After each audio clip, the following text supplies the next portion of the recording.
Your digestive system plays a major role in hormone regulation, especially during perimenopause. Listen on to hear how perimenopausal hormonal imbalances could be due to the health of your gut.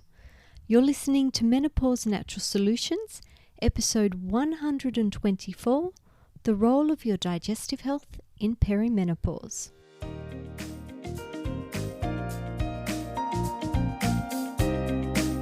Welcome to Menopause Natural Solutions, your podcast for all things perimenopause, menopause and beyond.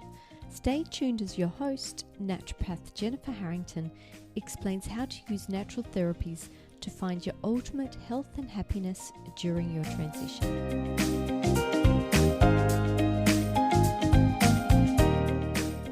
Hi, welcome back. It's Jen here. Today I want to continue to build on our previous conversation. Back in episode 116, I discussed 7 factors that can make or break your experience of the menopausal transition. These include diet, environmental factors, lifestyle habits, nutrient deficiencies, stress, your digestive health, and your general health. Today we are going to be focusing on digestion, but if you are new to the conversation, can I recommend you jump back to episode 116, Tips for an Easier Transition into Menopause, and start there. Have you ever considered your gut hormone connection? The role your digestive health plays in regulating your hormones? Well, you should, as it plays a massive role, especially if you are in perimenopause and experiencing signs of estrogen dominance. In case you're not aware, some of these symptoms include heavy periods, migraines, irritable moods, low libido, weight gain, bloating, insomnia, fatigue, brain fog, breast issues, and worst of all, the reproductive growths, such as fibroids and polyps. Warning, this can be a meaty topic, but I'll do my best to break down the medical terminology so you have a better understanding of what is going on. When it makes sense, you have a better chance of correcting what's happening. Have you heard of the estrobiome? The estrobiome is a collection of digestive microbes that regulate the circulation and excretion of estrogen. They do this by producing beta-glucuronidase. This enzyme helps recycle estrogen and puts it back into circulation, increasing your risk of being in an estrogen-dominant state. Hold that thought. I'm going to take a step way back and try to explain this better. Circulating estrogens bypass the liver on their trip around the body. If the liver detects abnormally high levels, it will start the process of glucuronidation. This process, the excess estrogen molecules are marked for excretion. It does this by adding a tag to them. In this case, it's a sugar molecule. This makes it water-soluble so that it can then easily be excreted from the body. In theory, this is a fabulous way to regulate the amount of circulating estrogens present at any one time.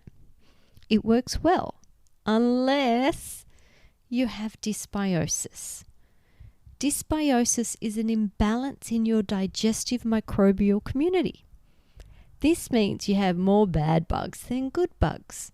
If you are experiencing any digestive symptoms, such as bloating, excessive wind, burping, heartburn, pain, food intolerance, it's a good bet you have dysbiosis. These bad bugs want to feed off the sugar tag added to your excessive estrogen molecules. Sugar is by far their favorite food, so they produce beta-glucuronidase, a specialized enzyme that breaks the bond off from the tag and allows the bacteria to feed and the excessive estrogen to escape being exiled and allowed to return to circulation. It's a vicious cycle that you want to stop. But this is just the beginning, as estrogen isn't the only hormone involved in the glucuronidation cycle. Androgens, such as testosterone, also undergo the same process. Testosterone dominance is also common in perimenopause, and it is linked with aggressive mood changes. Stress hormones like cortisol are also involved in the glucuronidation pathway. Stress is a huge problem at this stage of life, and dysbiosis only makes it worse. I often recommend to my patients that they consider a digestive microbiome test. I want to see what's happening in their digestive microbial community. Personally, I use the GI map, but there are many different good tests that will map out your microbiome. Once we know which good and which bad bugs are present, we can address them specifically. So there is a chance, guys, this can be sorted out.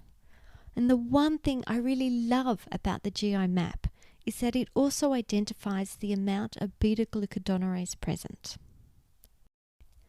The most amazing news is that by working on the digestive system, this doesn't just help improve your hormonal balance, it improves your entire health. As there is also a gut-brain connection, a gut-thyroid connection, a gut-sleep connection, a gut-mood connection, a gut-skin connection, a gut-immune connection, and the list goes on. Take care of your digestive health, and it will take care of you. Don't forget, I offer one-on-one consultations, and I would love to help support you on your journey to health. I can't forget, the Menopause Shift Summit starts next week, the 21st to the 23rd of June. If you would like a complimentary ticket to this event, just follow the links in the show notes. It's going to be an amazing event with over 40 menopause experts, including myself. It covers all stages of the transition and pretty much covers off every symptom you can think of, so I know you will love it.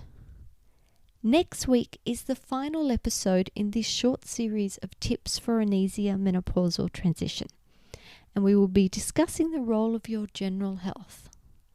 Until then, bye for now.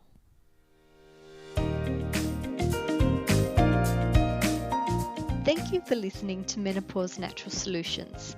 This podcast contains general information about menopause. It is provided as a guide, and it is not intended to replace medical advice. Opinions of guests are their own, and this podcast does not endorse or accept responsibility for statements made by guests. If you have enjoyed today's episode, please share it with a friend.